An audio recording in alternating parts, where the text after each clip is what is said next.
बिस्मिल्लाहिर्रहमानिर्रहीम। अस्सलाम वालेकुम। आप सबको मेरे यूट्यूब चैनल पर खुश आमदीद।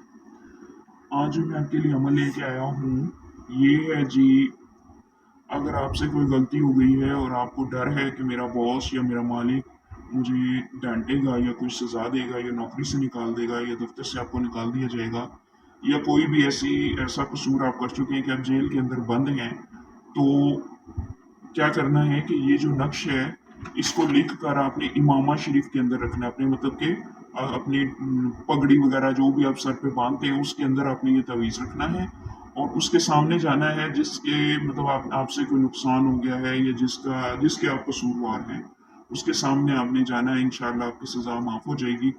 और अगर जेल में जो बंदा है उसके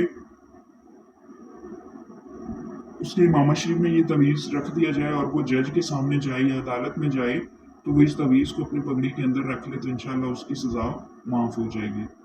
तो इजाज़त के लिए सब्सक्राइब करना ज़रूरी है चैनल को, और लाइक शेयर एंड कमेंट भी करें। मिलते हैं किसी अगली नई वीडियो में, तब तक के लिए अल्लाह हाफिज़।